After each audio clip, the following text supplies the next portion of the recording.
Is Monster Hunter Wilds a good introduction to the Monster Hunter franchise? After a pretty rocky release riddled with performance issues and stuff, it faced a lot of backslashes from both older fans and newer fans. But now that the game has been out for over a year and the Steam reviews are starting to venture into mostly positive territory, where does the game stand now? As a newcomer to the Monster Hunter franchise myself, I want to share a fresh perspective of what it's like to get into the Monster Hunter universe through Wilds, and if it does the series justice in convincing new players to stick around and eventually venture out to the other games in the series.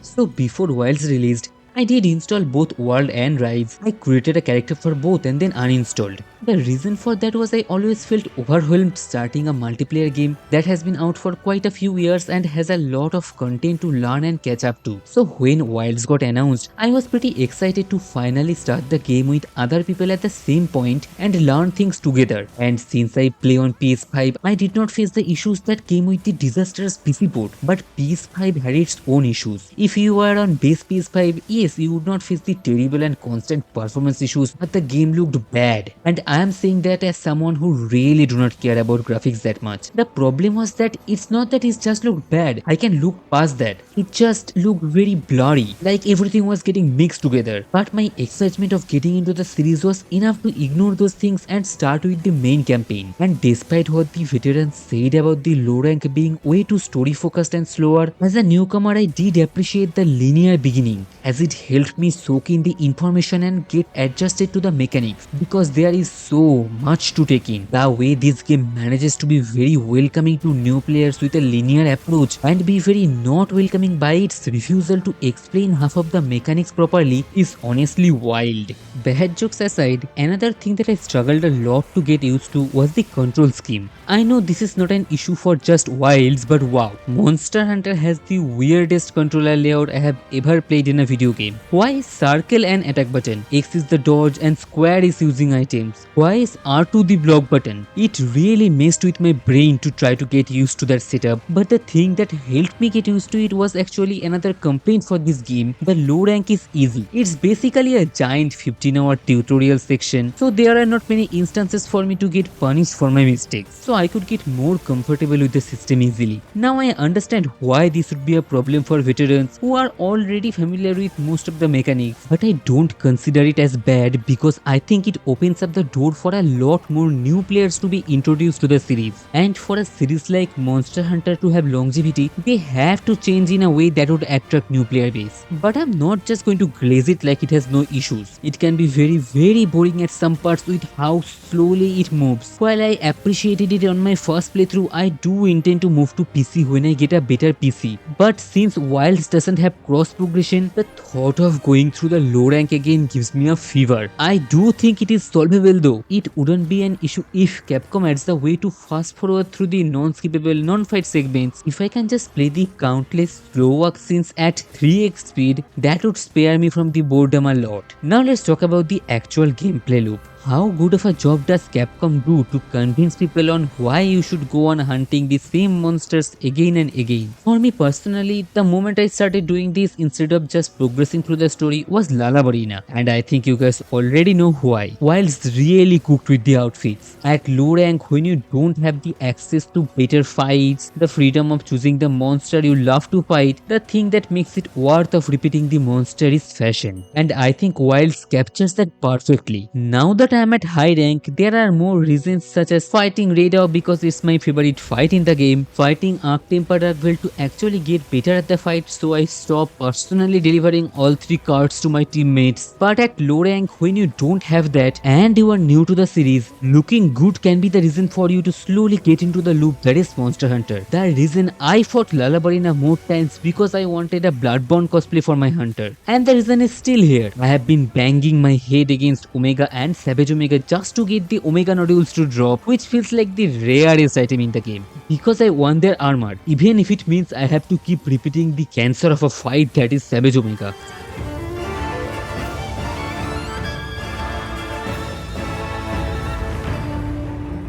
Since this is my first Monster Hunter game, I never had a particular set of expectations. Like why wasn't Grand Hub part of the game from the very beginning? Why was high rank Joshia not available from the very beginning and stuff? I could see them being valid points, but I was just excited about finishing low rank and going to the high rank as fast as I can, as everyone kept saying how good the high ranks in Monster Hunter games are, and here is where the real game begins. So after the spectacular low rank finale that was Joshia, I was psyched to see how challenging the game is going to be. And imagine my disappointment when the only challenging thing I felt at the time before Title Update 1 was the very first quest of high rank, Yankutkuz. Those things were absolute menaces. But other than that, I didn't feel the difference between low rank and high rank that much at the time. Yes, now I had the freedom to do whatever I want. There were new armors, better weapons, and access to RTN weapons. But when it came to difficulty, I didn't feel it to be amped up that much. And I am not saying that I am some god gamer who find everything too easy. If you come to my streams now with all the 10-star monsters out, you will see that I do cut a lot. But that's what makes it interesting for me. I like the struggle. I am a huge Souls-like fan, as you can guess from the name of my channel. So I am no stranger to dying. That grind to get better is what makes you keep playing these games. Without that, it just starts to feel empty. Also, people are getting tired of the terrible performance, so the player counts were dropping significantly, and that was a problem for me because since my friends don't play these types of games, I was playing alone, and at that time it didn't have enough content to keep you from getting bored if you were not playing with your friends. Then Title Update 1 came out. It finally introduced a Grand Hub, high rank Joshia fight and gears, and Mizutsune. But I feel like it somehow pissed off people more. These should have been absolutely part of the base game from day one. Going to the Grand Hub for the first time, seeing so many hunters in the same place, showing their feet, stalking non-stop, asking for help with the hunts, it was an absolutely different experience. I finally understood the other aspect people play Monster Hunter for, the social aspect, the community it brings with it. Monster Hunter is not an MMO, yet it somehow brings a feeling of community with it perfectly without a subscription paywall. And I absolutely understand why people would want that included from the very beginning of the game that they paid so much money for. After Mizu dropped, I do remember people dying a lot to the tempered version, as it did suddenly amp up the difficulty a little, but without that there wasn't much of a challenge to keep people engaged. And for me, another game that was coming out soon that would just consume almost rest of the year for me, and that was Elden Ring Night Rain. So even though Lagiacrus was announced to come out, I slowly moved on from the game at that time.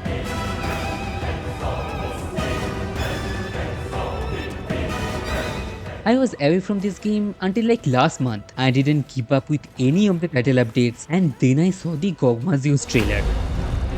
I can't believe all of this. We're sitting right underneath the zoos. A weapon? I thought they didn't have any. The specter of war? You've got to be kidding me. A giant?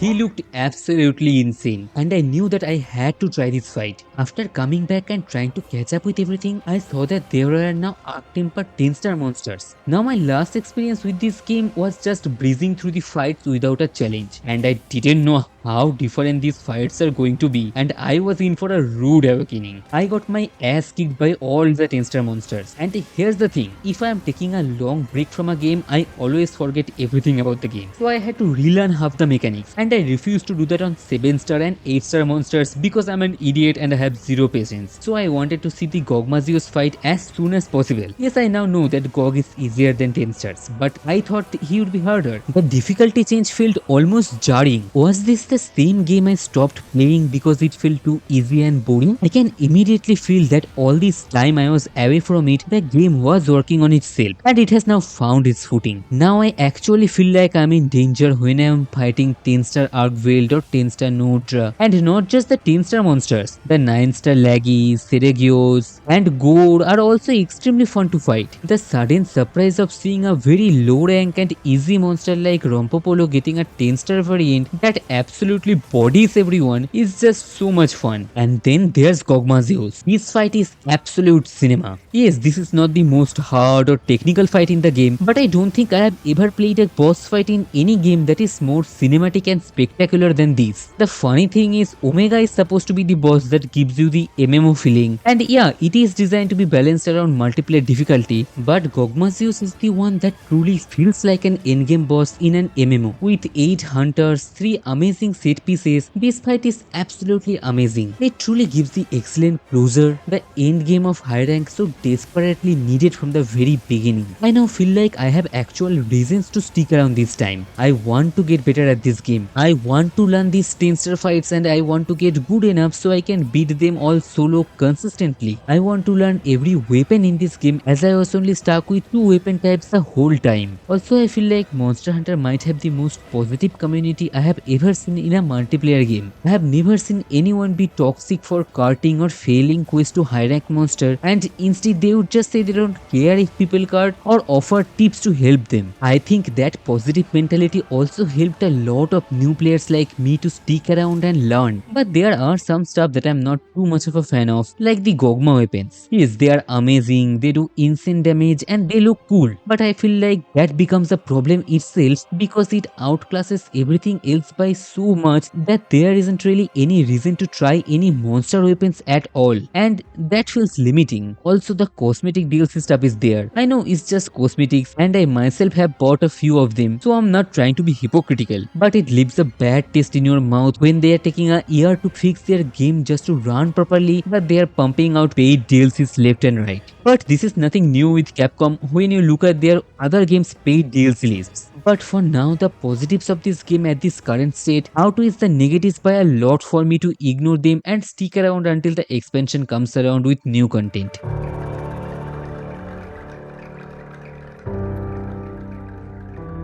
So, was Monster Hunter Wilds a good introduction to the series? I have the attention span of a squirrel. I get bored too easily if I have to do the same thing over and over again. And I don't think a game has ever captured my attention like this before, but I actually enjoy the same grind. As a mostly Souls-likes and story-based action RPG player, I am not used to a game like this. I don't have the exact words to describe what I'm trying to say, but the monsters are different in this game. Like they are not a regular boss fight in any other game. The way they move, the way they attack, it feels natural. It feels like I am trying to hunt an actual wild animal rather than fighting a boss that is so fine-tuned that it feels rhythm-based. The way you need to prepare for every hunt with specific foods, preparing a loadout and choosing specific weapons. I think Wilds does an amazing job in setting itself apart to new players from anything they have ever played before. And hearing they have removed mechanics like tracking the monster from previous games just makes me immediately want to go and play them too. I think Wilds right now is the perfect start point to get into the series, as it is a lot more streamlined and less complicated than the other titles seem to be, and it allows for newcomers to slowly get into the series while inspiring them to venture out in older titles. As for me, the game I wanted to play the most next was Monster Hunter Generation Ultimate, as I have heard nothing but good things about it, but unfortunately I don't have a Nintendo, so my plan is to hit HR 999 in Wilds and then start with World. I stream almost every day at 4 PM IST, which is 10:30 AM UTC. So if you like Monster Hunter and want more Monster Hunter content, hit the subscribe button and the bell icon to get the stream notification. You can message me directly on Instagram at GauravRoy_souls or my Discord at the Bonfire Keeper. I love making friends with folks of same gaming interest. But that will be it for me today, and I will see you next time.